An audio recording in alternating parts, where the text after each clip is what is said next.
चुनाव आयोग संदेह के घेरे में है और उसकी तरफ से की जाने वाली नई नई व्यवस्थाओं पर हंगामा बदस्तूर जारी है। बीएलओ की लगातार हो रही देश भर में मौत चिंता का विषय है, लेकिन चुनाव आयोग के माथे पर एक भी लकीर आपको देखने को नहीं मिलेगी, एक भी सांत्वना का पोस्ट या बयान आपको देखने को नहीं मिलेगा।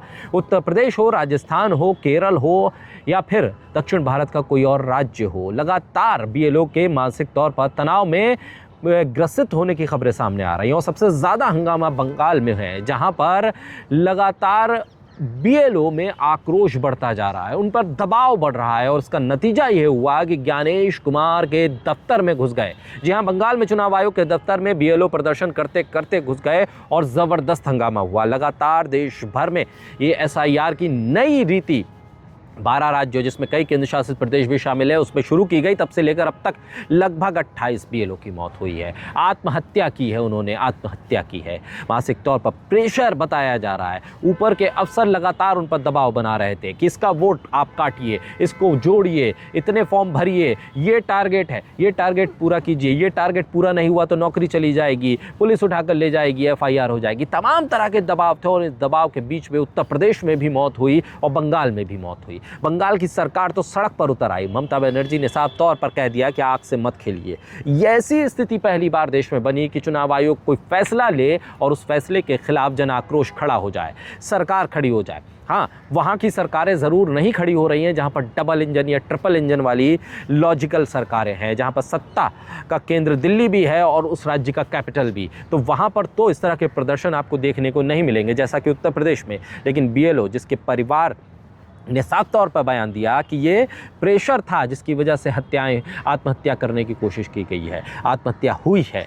ऐसे में हंगामा बंगाल में भी हुआ और हंगामा दिल्ली में भी हुआ। पार्लियामेंट का सेशन शुरू हुआ और इस सेशन के शुरू होते ही हंगामा शुरू हो गया। विपक्ष साफ तौर पर यह कहने लगा कि एसआईआर पर चर्चा होनी चाहिए और वोट चोर गद्दी छोड़ के नारों के बीच में संसद भवन के भीतर जो गूंज सुनाई दी, उस गूंज का दबाव था कि सरकार तैयार हो गई कि अब इस पर चर्चा होगी। एसआईआर पर अब चर्चा के लिए सरकार तैयार हो गई, यानी घेर लिया गया है विपक्ष की तरफ से सरकार को, चुनाव आयोग को। चुनाव आयोग को लेकर अब विपक्ष जो तर्क देगा, राहुल गांधी जब खड़े होंगे संसद के भीतर, जब विपक्ष के नेता खड़े होंगे, अखिलेश यादव खड़े होंगे, तृणमूल कांग्रेस से नेता आकर वहां पर खड़े होंगे, जब अपने तथ्य रखेंगे, अपने बयान रखेंगे, तब देखना यह होगा कि सरकार के पास इसका जवाब क्या होगा। और दरअसल जवाब तो चुनाव आयोग को देना है, लेकिन सरकार की तरफ से चुने गए ही आयुक्त इस वक्त चुनाव आयुक्त हैं और ऐसे में सरकार के ऊपर भी प्रेशर इस बात को लेकर है कि वो कैसे डिफेंड करेगी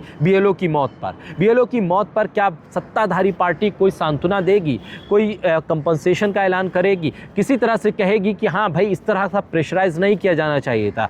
जो तमाम लोग ये बता रहे हैं कि जो 3 साल का टाइम होता है रिवीजन का, एसआईआर का, उसको आपने 2 महीने में करवाने का जो बीड़ा उठाया, उसके चलते ये मौतें हो रही हैं।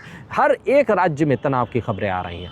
अब देखिए होगा क्या कि संसद के भीतर जब प्रियंका गांधी, राहुल गांधी और अखिलेश यादव के साथ साथ तृणमूल कांग्रेस के तमाम नेता उठ खड़े होंगे, उधर तेजस्वी यादव की पार्टी के तमाम नेता खड़े होकर बताएंगे कि बिहार में क्या हुआ है एसआईआर के नाम पर, कितने वोट काटे गए और कितने वोटों के अंतर से बीजेपी की सरकार बनी है, तब सवाल खड़े होंगे और हंगामा और तेज होगा। इन तमाम हंगामे के बीच में अभी तक ज्ञानेश कुमार की तरफ से एक भी बयान बीएलओ की मौत पर सांत्वना का नहीं आना, ये बता रहा है कि आप कितने मानसिक तौर पर आप कठोर हो गए हैं कि आपके लिए वो कर्मचारी काम कर रहे हैं, आपके आदेश पे वो काम कर रहे हैं, आपके दिशा निर्देश पे वो काम कर रहे हैं, आपकी डेडलाइन को पूरा करने के लिए वो लोग काम कर रहे हैं और आपके पास वक्त नहीं है उन्हें एक सांत्वना देने का।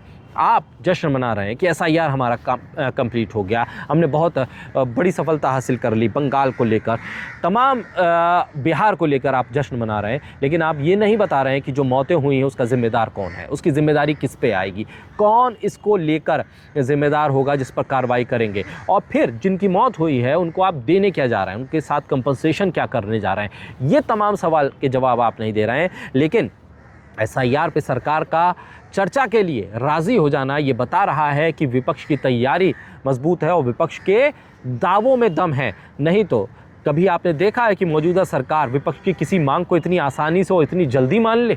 पहले दिन आवाज़ उठाई और फिर वो चर्चा के लिए तैयार हो जाए, ऐसा कभी आपने नहीं देखा होगा। पिछला ट्रैक रिकॉर्ड तो यही बताता है। लेकिन अब देखना ये होगा कि एसआईआर की इस चर्चा में किस तरह से सरकार जवाब देगी। और उससे महत्वपूर्ण ये कि विपक्ष के पास तर्क क्या होंगे, विपक्ष के पास लॉजिक क्या होगा, विपक्ष कहना क्या चाह रहा है और क्या मांग करेगा विपक्ष। आखिर इन तमाम चीज़ों के बीच सवाल ये भी है कि जो मुख्य चुनाव आयोग के खिलाफ अपीजमेंट का है, जो उनको उनके पद से बर्खास्त करने का प्रस्ताव एक लाने की तैयारी है विपक्ष की तरफ से, उसको कितनी मजबूती मिलेगी और उस पर कब विपक्ष आगे बातचीत करते हुए उसको कब प्लेटफॉर्म पर लाएगा और कब उस पर चर्चा शुरू होगी, ये बहुत महत्वपूर्ण सवाल है। खासतौर पे तब जब कई राज्यों में विधानसभा चुनाव होने हैं और बीएलओ की मौत का ये आंकड़ा लगातार बढ़ता जा रहा है।